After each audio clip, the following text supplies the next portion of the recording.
Welcome to the Leedz Edutainment Podcast, featuring in-depth interviews with people in hip-hop culture, based out of New England. Leeds. How you doing? I'm good. How you doing? I'm living. All right. Yeah. What's up? Cool, man. I'd like to welcome everybody to the Leedz Edutainment Podcast. A very special guest today. Producer, rapper, DJ, no particular order with that, Mr. Diamond D. Good to see you. Likewise. How you doing, man? You good? I'm good. All right. I'm good. Thank you for making time. Appreciate it. I'm here. Let's do it. Word. So, I want to, I know we got a limited amount of time as much I want to talk about, but I always got to go back a little bit to give people a little bit of education. Bronx, born and raised, right? Yep. Born in the Bronx. Mm-hmm. What was that like? What's that like growing up in the Bronx in the 60s and the 70s? I grew up in the Bronx in the late 70s and 80s, actually. 70s, 80s, my bad.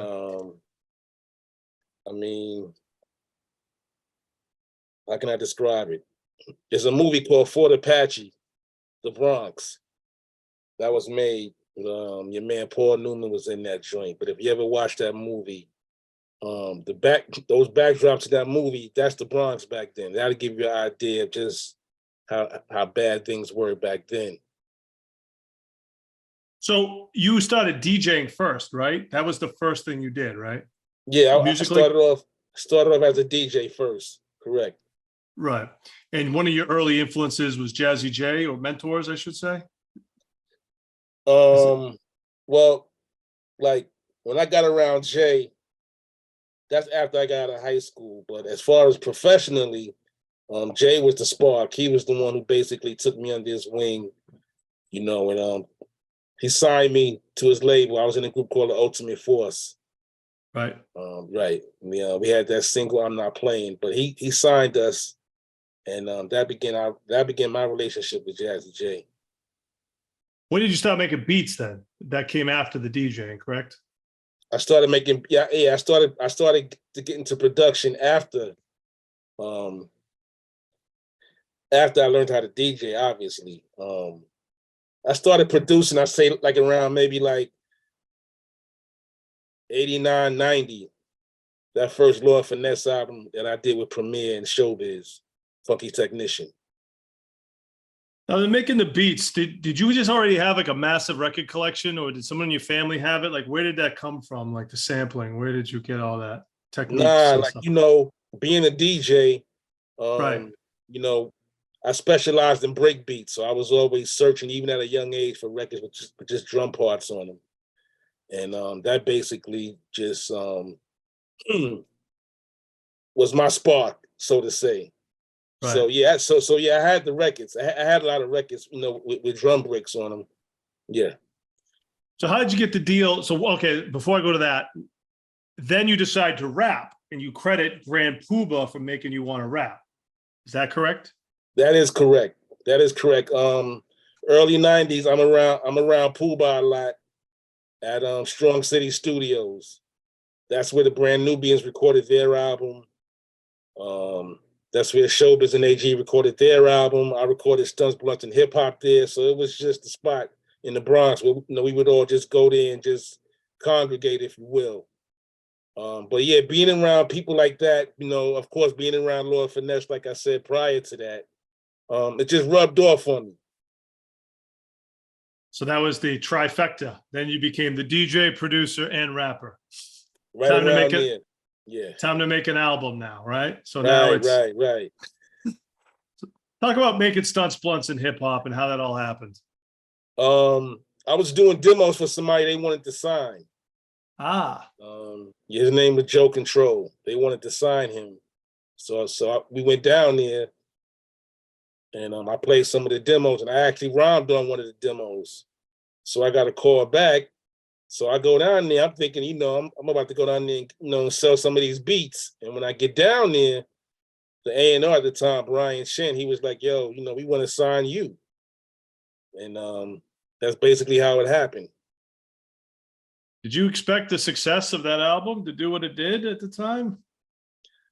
No. I just made an album. That, I just felt I would like. You know what I mean? The record label didn't really put any pressure on me, you know, of any sorts. But once the album was turned in, none of us had no idea. Mm-mm. You know, you hear that a lot. We have no idea how well this is going to do. So True. after this album comes out, classic, right? Your Came out production, yeah, your production career for other artists starts going through the friggin' roof.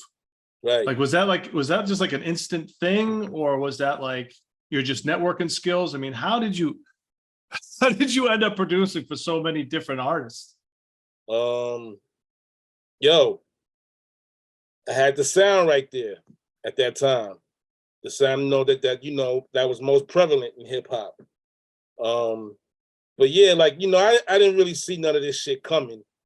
I say it all started really picking up after Lord Finesse first album, and then Flojo, and then Punk Jump Up to Get Beat Down. So that's about that's like 92, early 93, right around there. That's when like shit really like took off. Now you talk about having the sound that people wanted. What was that? Describe to me that sound. People that Raw, don't know. like raw, grimy, you know, raw, grimy beats. You can hear the snap, crackle, and pop on the vinyl. You know, just, you know, to me, just Park Jam shit. You know, I always at that point was just trying to capture that essence of a Park Jam. You know, but just confine it within a 3.5 minute time frame. You know, for the song.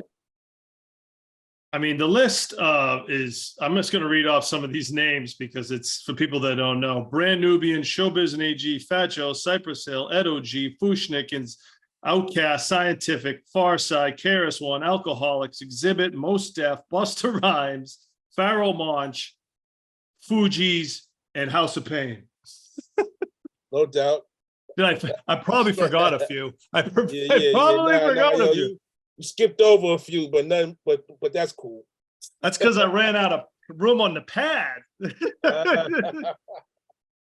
Yeah, so I'm wearing the new House of Pain hat because I see. I know you do. And I want to talk about you making Word is Bond remixes. That's one of me and my boy Yusef. Shout out Black Medine. Talk about working with House of Pain real quick and just how that song came, because we love that song. Yeah, I ran into Evidence one day, I believe at the Palladium in New York City at one of his shows. Everlast, you mean? Everlast? Correct. My bad, Everlast. And yeah, it's all good. Yeah, and he reached out to me. And him and Lethal actually came to my spot up in the Bronx. You know what I mean? And they came through, sat down, I played them some joints, and that was one of the joints they left with. Yeah, but that's one of my favorite joints too, definitely. It was dope. It was dope. Now, is the Fugees production, is that still a sensitive topic for you? Is that something you don't want to talk about? I mean, it ain't really nothing to talk about. You know, that the album turned 30 years old, I believe, this year. Yeah. You know what I mean? And how can I put it? Regardless of what happened, you know what I mean? I'm not even laughing, fam. But regardless of what happened, you know, it's still a dope album. You know, it's still a classic album. I won a Grammy from it. And you know, at the end of the day, I'm glad I was a part of that album. You know what I mean? And that's all I have to say about that. Fair enough. No doubt. So after this, after you work with everybody, producing all these hits, these classics, then it's time to get back to you making your own albums again. You make Hiatus was the secondary album, or is that the second album? Forgive me, you have a lot. That was the first single on the second album. Sorry, second album was Hatred, Passions and Infidelity, right? Cool. Mm-hmm. So you get back to this process, and it seems like since you've gotten back, I forgot to bring up one thing. In the middle of all this, DITC. How did DITC come together from in the middle of all this era in the late 90s, before we go into the solo stuff again? We were all soloists. We all lived around the same area. Me and Showbiz actually started it But you know, Lord Finesse lived across the street. Andre the Giant lived about 10 minutes away. Fat Joe lived across the street. So we were, you know, we were all friends and we all knew each other prior to the music shit. And then when the music shit happened, you know, I would say the first thing as a collective would be Lord Finesse first album that me, Showbiz, and Premier worked on. And then from there, everything just kind of just sprung from that. So DIT is originated, you're saying back in like 89? Is that what you're saying? No, I would say about 1991. Oh, okay. 91. Yeah, okay, because is that, yeah. I'm trying to do the math on the years, forgive me. Yeah. We're talking over 30 years 91, ago. when we worked on Lord Finesse first album, we were just producers. You know, Right. there was no digging in the crates at that point. Right. But that's just the start of us working together, creatively. You know what I mean? Now, it must have been a challenge with all those creatives trying to corral everybody. I mean, I know you guys are all friends from the neighborhood, but still, like, that's got to be, it's got to be its pluses and its disadvantages because you got multiple producers, multiple rappers. There's a lot of you. Was it a challenge in that way? No, because everybody had their own, their own deals. You know, So it everybody wasn't a had big deal. everybody, and so you know, in regard to that, there was no confusion. You know, of course, whenever people come together, everybody got different ideas or whatever, but for the most part, everybody had their own deals. So we just did, we just did us. Got it. So back to you getting back to making solo records for yourself. Talk about this process, because ever since, you've been on a tear lately over the last, 10 years. You put out a lot of your own projects now. Is it more of that than producing for other people these days? No, I mean it's still both, but I'm just focused on getting my catalog up. Right.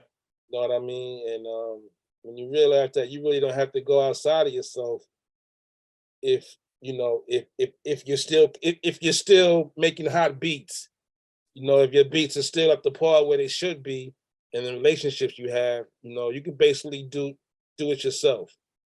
But of course, on my last album, The Rear View, I didn't produce the whole album. I produced about maybe like 7 joints. I got a joint from my man Drugs Beats. I Yep.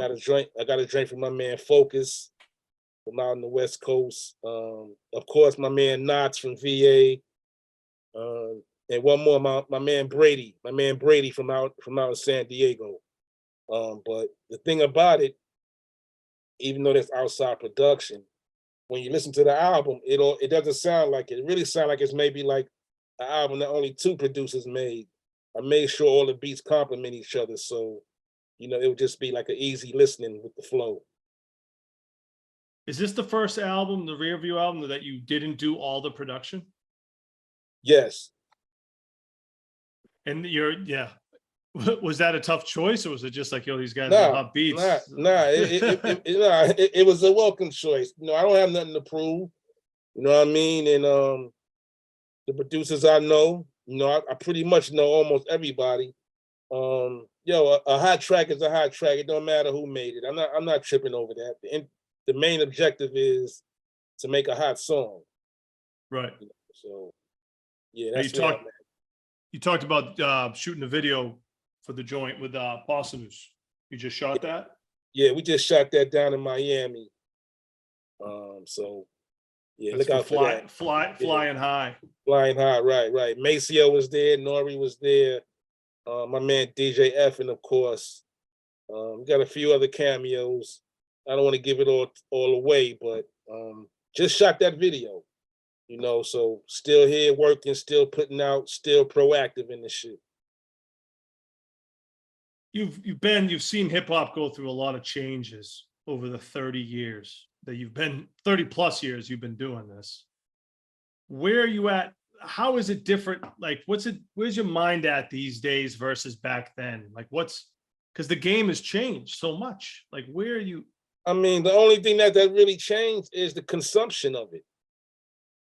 but the passion is still there, the drive is still there, the drive, to still put out quality music, that never fades. You know what I mean? Not in my space. Um, it can't really sum it up more than that. It's just the passion and the drive I have. Hip hop's been good to me. It's been good to a lot of people. You know what I mean?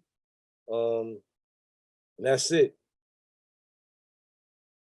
You also been DJ. We met because I booked you as a DJ. Right. You still like doing that? You still like DJing over? It's nice to be well rounded. Well, let me ask you, were you surprised? I mean, let me ask you a question just to go off the joint. Did you book me to rhyme or the DJ that night? I booked you to DJ because that was the deal. Okay, cool. All right. Because you were like, yo, you gotta bring me back when I'm rhyming. I can see how promoters might get. I can see how promoters might get that screwed up. Like, oh, I booked Diamond D. You're supposed to rap, but no. I want to. Okay, so everything was on the straight up. No, because we were doing a '90s DJ party, so I didn't, No doubt. But did you think I was going to bring the 45s up there? No, man, I didn't know what you were going to do. I just thought you were going to rock the party, man. You know what I mean? Yeah, no doubt. Okay. I also curate albums as well. I put together albums. I don't make beats, but I work with producers that put albums. You do more of the hands-on production. It is a challenge corralling all these rappers together for an album. Talk to me about the challenges. Oh, I've done it multiple times. Multiple times. Not nearly with the caliber of MCs that you work with. You more established MCs. What was the hardest part to you? Getting that, just putting the whole project together, getting everything, staying on them, getting the verses, getting it all. Like project management, bro. Well, I mean, if these artists were unknown at that time, you shouldn't have had to have chased them. You don't got to stay on top. It's not chasing, but kind of staying on top of them, because sometimes it's like, okay, like management, some sort of management. A gentle hand that says, "You gonna send me this today?" Yeah. How is it for you? That's called a product manager. I like that.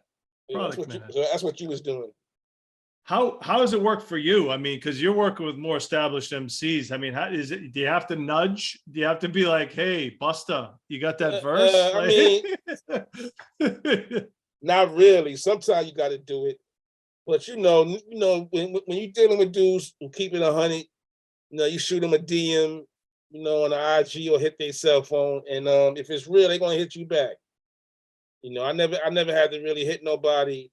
Or rap, have to chase anybody. You know what I mean? I just reach out and they hit back, cool. If not, that's cool too. What's the longest you've had to wait for a verse? I don't know. Maybe like a month. That's it. Yeah. Wow, good for you. That means you. That's because it's you. It's because it's Diamond D. I also want to talk about the album you made with Talib Kweli, Gotham. Gotham, no doubt. Mm-hmm. What was up with that? What was that? That kind of came out of nowhere to me.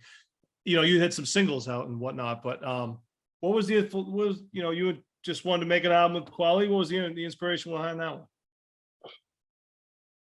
He asked me to send him some beats. He was staying out in LA for a while. So I sent him a batch of beats. And 2 weeks later, I went to do his podcast. So while I was out there, I said, "Yo, which beat did you pick?" And he said, "Oh, nah, I rhymed like 9 of them." And that's basically how that album came about.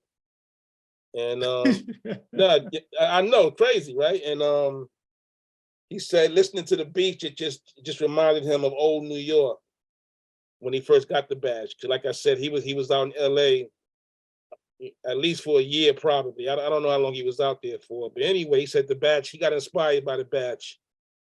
And that was the genesis of Gotham. What is this new album you got out? You just put out Uncut Gems. What's this?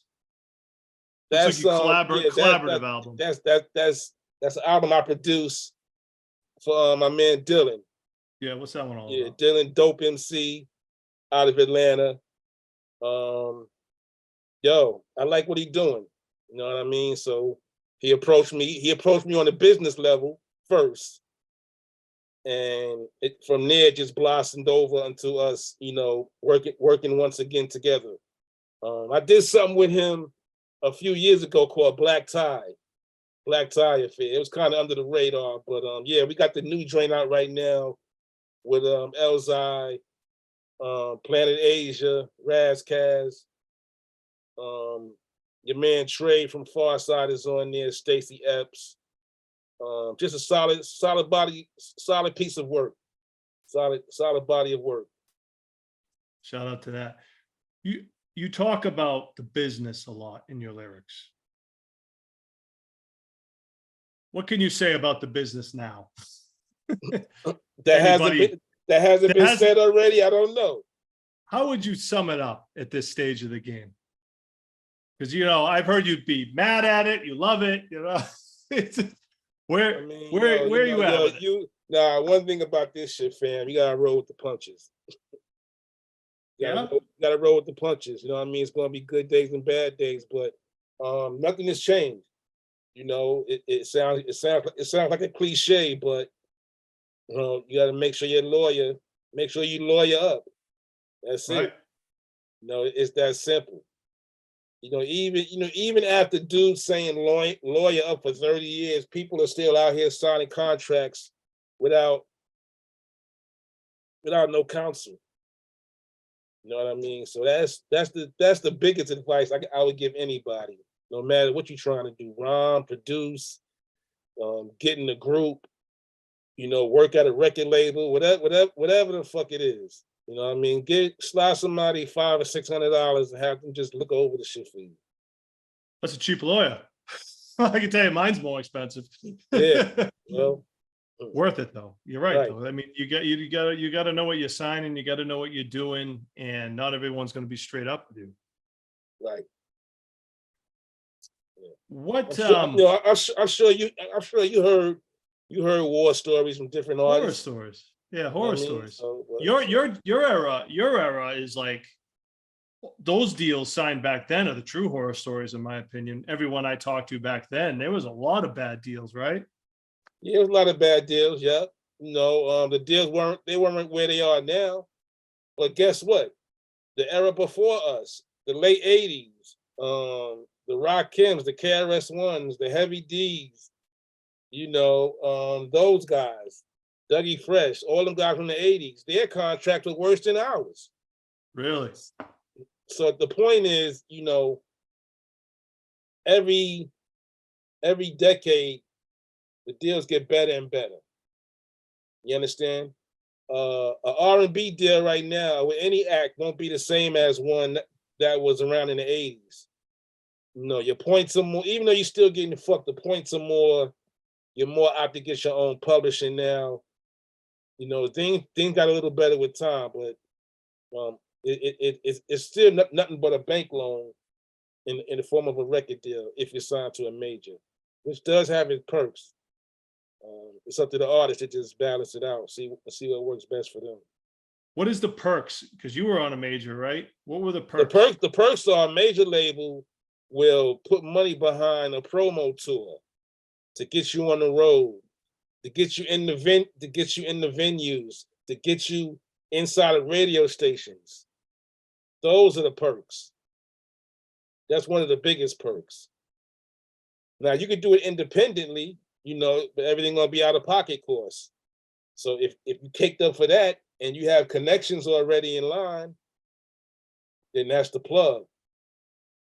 But if not, that's definitely one of the perks of being on a major. Right. Clearing samples. Is that a perk on being on a major? I wouldn't say it's a perk, but they have departments already set up for that, so it'll be a smoother transition than you contacting the artist. which you can still clear a sample that way, contacting the artist. You might have to jump through a few hoops, but it won't be fruitless. Is it worth it to clear samples these days? Sure, depends on if it's noticeable. Yeah, why not? I don't want nobody just rhyming over my shit. Right. Especially if all they did was just drop the needle on the record and start rhyming. They ain't chop it up or nothing. Right. Where are you at these days? Where's your head at moving forward? You got anything in the horizon we got coming up? The Down Piece 3. That's gonna complete the trilogy. You're gonna do all the exclusive production on that? I am. Let me give you some names real quick. Oh, good. Give you a little heads up right here before we bounce. Okay.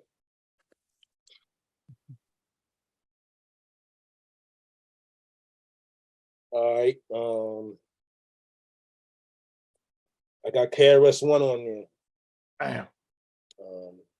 Can't wait to hear man- that. My man Malice from the Clips. Pharaoh Nice. Monch, Be Real, RJ Payne, Source Money, Torre, Talib, Big Pooh from Little Brother. My man Corey Guns, of course, David Bars, Roy Flush, Mickey Fax, Terra Van Poole, Lord Tariq. Yeah, so, and I'm not even finished yet. I still want to record some more joints. And then from there, I'm gonna pick the best 12. And you're just making these joints happen, putting this all out yourself these days? Yeah, well, it's on my label, but I'm being distributed by Empire. Nice. How's that experience down in Empire? Yeah, it's good. A lot of people. I don't have no complaints over there. They push your music out, they get it where it needs to be, and they pay every month. What do they do that a regular distributor, like just going through DistroKid or someone else, yourself, what do they do extra? Nothing, unless you have. I'm dead ass. Unless you have a deal in place with them, a marketing deal. Is that what you have? I don't have a marketing deal with them, just distribution. So I incur all the costs, but I make all the money. Right. You know what I mean? So there it is. There it is. My answers are too blunt for you, huh? No, you're exactly what I expected. Straight to the point, Diamond. At this stage of the game, you got to be. Listen, I know you're busy, and actually, this studio you're in, are you in Atlanta these days still? Were you in Atlanta? Yeah. I'm down to A right now. Yeah. What do you got for equipment back there, if you don't mind me asking? This keyboard right here, this is the Yamaha Motif XF8. Nice. Yeah, I saw Eric Sermon fucking with it a few years ago, and then I just dove right into it. What other programs, without, I don't want to take your secrets or anything, but what other programs or stuff are you using? It's not no secret. I'm the latest Pro Tools. Yep. Pro Tools HD. Yep. And that's it. Forgot to ask, when you made beats back in the day, what did you use? I used the MPC 2000. Yep. And before that, I was using the Akai 950. Nice. Yeah. Standard. Yeah, standard. Right. Well, Diamond, I really appreciate your time, man. I really think you're making this happen. Hopefully, we'll see you. You got that tour you're trying to do right now with you and Buck Wild, right? Yeah. We're gonna see how it goes. Hopefully, I can get out there to the Middle East. Yeah, we're gonna try to make that happen for you. No doubt. All right, buddy. Well, thank everybody for tuning in to the Leedz Edutainment Podcast. Very special guest, Diamond D. Thank you, brother. Man. I'll see you soon. No doubt, Leedz. All right, man. Peace. Cool.